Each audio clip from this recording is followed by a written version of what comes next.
तो भाई आज हम लोग बात करने वाले हैं जो दिल्ली में जंतर मंतर में जो प्रोटेस्ट चल रहा है, जिसमें लाखों बच्चे रोड पे आ गए हैं, जो भूख हड़ताल कर रहे हैं, पुलिस से उलझ रहे हैं, इसको मारा जा रहा है, उसको मारा जा रहा है। तो ये क्यों हो रहा है और इसका पीछे का रीजन क्या है, इतने दिन से ये चीज चलते हुए क्यों आया और इसका एट द एंड में रिजल्ट क्या निकला, हम लोग डिटेल में इस वीडियो में जानेंगे। ठीक है, 10 मिनट का लगभग वीडियो होगा भाई, तो प्लीज वीडियो को एकदम एंड तक जरूर देखना। ठीक है, तो चलिए बिना देरी करते हुए शुरू करते हैं। और एक चीज और भाई, ये अपने भाई का नया चैनल है भाई, ट्रेंडिंग दुनिया, जहाँ पे आपको डिफरेंट ट्रेंडिंग टॉपिक्स हर तरह के फील्ड में रिलेटेड आपको वीडियोस देखने को मिलेंगे इस चैनल पे। तो प्लीज इस चैनल को सब्सक्राइब जरूर कर देना, आपके भाई को सपोर्ट जरूर करना। तो चलिए बिना देरी करते हुए शुरू करते हैं और चलते हैं अपने लैपटॉप की स्क्रीन पे। तो सबसे पहले ये जंतर मंतर मूवमेंट क्या है? ये एक ऐसा मूवमेंट है जहां पे अकाउंटेबिलिटी की बात की जा रही है कि देश में जिस भी तरह के एग्जाम्स होते हैं या जो भी चीजें पेपर लीक या जो भी अनएथिकल चीजें होती हैं, उसका अकाउंटेबिलिटी कौन लेगा। तो स्टूडेंट्स का बहुत ही जेन्युइन क्वेश्चन है कि ऑफ कोर्स ये बात है, कुछ भी हो तो उसका अकाउंटेबल कौन है, हम किससे जाके बात करेंगे। हम वोट देते हैं तो हम किससे जाके बात करेंगे, सरकार को इसका जवाब देना चाहिए। तो यहाँ पे 3 चीजों का डिमांड रखा गया है। सबसे पहला चीज है कि एग्जाम के इंटीग्रिटी को लेके सुधार किया जाए। जो मिनिस्टर हैं अभी के time, education minister Dharmendra Pradhan, उनका इस्तीफा दिया जाए कि वो अपना काम सही से नहीं कर पाए। और जो सिस्टम है, जो सिस्टम प्रोसेस जो बना हुआ है, उसको हम अलग तरीके से चलाएं और उसको और अच्छे तरीके से रिफॉर्म करें। अब हम लोग बात करते हैं, ये जो प्रोटेस्ट जो चल रहा है, इसकी शुरुआत कहां से हुई थी। जहां पे मिड में 2026 में आप देख सकते हो कि इसकी चिंगारी लगी थी, जहां पे अभिजीत दिपके नाम के जो एक्टिविस्ट हैं, उन्होंने कॉकरोच जनता पार्टी जो है लॉन्च की या फाउंड की। जहां पे ये इसलिए बस लॉन्च हुआ था, इसलिए बस फाउंड हुआ था क्योंकि जितने भी यूथ हैं, जो भी स्ट्रगल कर रहे हैं या जो भी पढ़ाई कर रहे हैं, जो भी अभी मतलब बेरोजगार है या अनएम्प्लॉयड है, उन लोगों को कॉकरोचेस बोल दिया गया था कि ये लोग कुछ काम के नहीं है, ये लोग कॉकरोचेस है। और मीडिया को पैरासाइट्स बोल दिया गया था, जो भी अपर हायरार्की है उनके तरफ से। तो यहाँ पे होता क्या है, पहला सिटिंग जो है बिगिन होता है जून 6 को, जहां पे जंतर मंतर जो है वहां पे ये लोग आते हैं, जो भी स्टूडेंट्स है वो आते हैं, वहां पे अपना डिमांड रखते हैं कि धर्मेंद्र प्रधान जो है एजुकेशन मिनिस्टर, उनका रेजिग्नेशन लिया जाए। ये बहुत पोलाइट वे में, बहुत सिंपल वे में इसका डिमांड रखा जाता है। अब सबसे बड़ा मोड़ यहाँ पे तब आता है जब नेशन जो है जंतर मंतर की जो प्रोटेस्ट है उसके तरफ बहुत बारीकी से देखना शुरू करते हैं। ये कब होता है?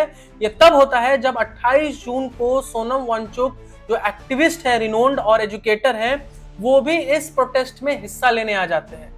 जहां पे वो ये बोलते हैं कि ये जब तक इस चीज की सुनवाई नहीं होगी, सही इसका डिसीजन नहीं मिलेगा, रिजल्ट नहीं मिलेगा, तब तक वो हंगर स्ट्राइक पे रहेंगे।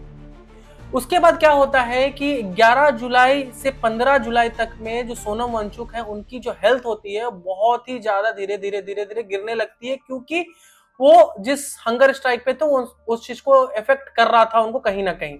जिसकी वजह से क्या होता है, जो पब्लिक होती है वो सेंटिमेंट से जुड़ने लगती है कि कोई भी इंसान आके अगर इस तरीके से प्रोटेस्ट में साथ दे रहा है तो हम लोग को भी देना चाहिए। और कहीं ना कहीं लोगों में जागरूकता और धीरे धीरे उस प्रोटेस्ट का बढ़ना शुरू हो जाता है। और उसके बाद साथ ही साथ मीडिया, पब्लिक प्रेशर, सारा कुछ जो है धीरे धीरे इन्वॉल्व होना शुरू हो जाता है।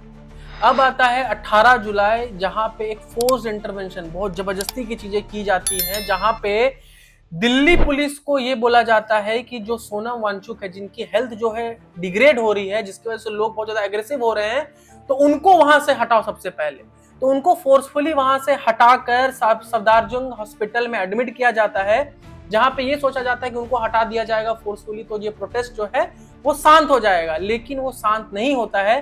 सीजेपी के जो भी लीडर्स थे वो उस हंगर स्ट्राइक को कंटिन्यू रखते हैं और वो रिफ्यूज कर जाते हैं कि जंतर मंतर को खाली नहीं किया जाएगा जब तक वो डिमांड जो की गई है वो फुलफिल नहीं होती है।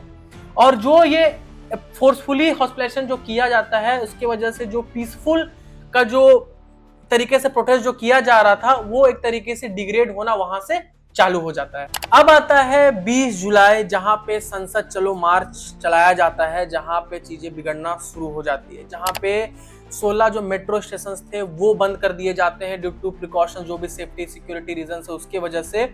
और जो पुलिस को ये आदेश दिया जाता है कि भाई आप लोग अब चार्ज हो जाओ, जहां पे टीयर गैस, लाठी चार्ज, वाटर कैनन्स, बहुत अलग अलग तरीके से तरकीब लगाई जाती है चीजों को शांत करने के लिए, जहां पे दोनों तरफ है, स्टूडेंट्स लोग को भी ले लो या फिर जो प्रशासन है उसको ले लो, दोनों तरफ के लोगों को चोट आती है और बहुत बुरी तरीके से चीजों को अग्रेसिव वे में चीजों का हैंडल किया जाता है, जो कि नहीं होना चाहिए था। अब उसके बाद इतनी चीजें हो गई तो ऑफकोर्स से बात है, पॉलिटिकल प्रेशर्स बनना शुरू हो गया, लोगों के दिमाग में जो रूलिंग पार्टी है उनका खराब इमेज बनना शुरू हो गया। ऑफकोर्स से बात है, जब चीजें इस तरीके से होती हैं तो सब अपनी अपनी धारणाएं बनाना शुरू कर देते हैं। जहां पे मोदी जी ने एक रिस्पॉन्स दिया, उन्होंने एक लाइन बोला जहां पे पेपर लीक को लेकर उन्होंने उस चीज को बोला ग्रेव सिन है, एक तरीके से बहुत गलत चीज हुआ है ये, और इससे फास्ट ट्रैक किया जाए। और यहाँ पे सीजेपी के जो भी लीडर्स थे उन्होंने ये जो चीजों को शांत करने के लिए उस पिच को रिजेक्ट कर दिया, जहां पे उन्होंने बोला कि जब तक धर्मेंद्र प्रधान जी अपना इस्तीफा नहीं देंगे तब तक ये प्रोटेस्ट चलेगा, ये जो डिमांड है ये नॉन नेगोशिएबल डिमांड है। उसके बाद 24 जुलाई को सोनम वांगचुक जी ने फाइनली जो है अपना जो हंगर स्ट्राइक था उसे तोड़ा, और जो भी नेगोशिएशंस की जाने वाली थी वो एक तरीके से ब्रेक थ्रू दिला मिला, जहां पे नए एग्जाम रिफॉर्म्स बनाए जाएंगे, कंपनसेशन दी जाएंगी, कोई प्रोसिक्यूशन नहीं होगा उसमें। लेकिन जो भी चीजें चेंजेस की जाएंगी वो सब तो ठीक है, लेकिन ये 25 जुलाई को एक फिर से एक सीजेपी की तरफ से एक लाइन आता है जहां पे वो ये बोलते हैं कि रिफॉर्म्स बदलेंगे, बाकी चीजें होंगी, कोई दिक्कत नहीं है, लेकिन जो भी धर्मेंद्र प्रधान का जो भी रेजिग्नेशन होने वाला था वो नॉन नेगोशिएबल है, वो जब तक नहीं होगा तब तक ये प्रोटेस्ट नहीं रुकेगा। आप चाहे रिफॉर्म्स बदल लो, चाहे बाकी चीज जो भी करना है आप कर लो, क्योंकि जो चीजें होनी थी वो हो गई, क्योंकि अगर ऊपर में चीजें सही नहीं रहेंगी तो ये फिर से होगा और ये फिर चीजें रिपीट की जाएंगी। तो जो उनका डिमांड था, फाइनल स्टैंड ऑफ जो था वो ये था कि धर्मेंद्र प्रधान को इस्तीफा दे देना चाहिए। अब इसके बाद इतनी सारी चीजें होने के बाद ऑफ कोर्स सी बात है भाई, विजय तो होना ही था, विक्ट्री तो होना ही था, क्योंकि लोग, आम जनता जब इतने रोड पे आ गए हैं, इतने स्टूडेंट्स, खास करके यूथ जो फ्यूचर है पूरे देश का, वो जब रोड पे आ गए हैं तो ऑफ कोर्स से बात चीजें छुपाई नहीं जा सकती। तो जो फाइनल वर्डिक्ट यही निकला कि रेजिग्नेशन तो भाई देना पड़ेगा, जहां पे बहुत सारी बात हुई, बात होने के बाद जो भी कोर्ट डिमांड्स था वो सारा कुछ मीट हुआ, ठीक है, चाहे वो नए रिफॉर्म्स बनाने का हो, चाहे बाकी चीजें करने का हो। और एट देन जो सबसे नॉन नेगोशिएबल डिमांड जो था प्रधान जी का इस्तीफा, धर्मेंद्र प्रधान जी ने फाइनली जो है इस्तीफा दे दिया, और एक तरीके से ये हिस्टोरिक विन रहा स्टूडेंट्स लोग का। तो एट द एंड भाई कंक्लूजन तो यही निकला कि अब जो है भाई न्यू एरा है स्टूडेंट्स का, यूथ का, कि आप उनसे उलझ नहीं सकते, अगर कुछ गलत है तो गलत है। यहाँ पे सरकार कोई भी हो, सरकार कोई भी बने, अगर कुछ भी गलत होता है तो हर सरकार, हर जो उस चीज के लिए रिस्पॉन्सिबल है सभी को जवाब देना पड़ेगा। जहाँ पे 49 डेज के बाद सीजेपी ने फॉर्मली जो प्रोटेस्ट था उसे विड्रॉ किया और एक तरीके से जीत दर्ज की कि जो स्टूडेंट्स जो चाहते थे वो चीज़, जो डिमांड्स थी वो फाइनली मीट हुई, और एक तरीके से ये बोला गया कि अभी जो मॉडर्न इंडिया जो होने वाला है, जो बनने वाला है, जो बन रहा है या ऑन प्रोसेस है, ये यूथ की वजह से होने वाला है, जिसकी वजह से बहुत सी चेंजेस आने वाले टाइम में दिखने वाली है। तो आई होप आप लोगों को ये वीडियो अच्छा लगा हो तो इस वीडियो को लाइक ज़रूर कर दीजिएगा, शेयर ज़रूर कर दीजिएगा। तो एक समराइज वे में मैंने आपको बताया कि ये प्रोटेस्ट क्यों हुआ, कैसे हुआ, और इसका एट द एंड वर्डिक्ट क्या निकला, ठीक है। तो चलिए मिलते हैं सर नए और मजेदार और इंटरेस्टिंग और ट्रेंडिंग दुनिया के साथ। तब तक के लिए thank you for watching this video, bye bye.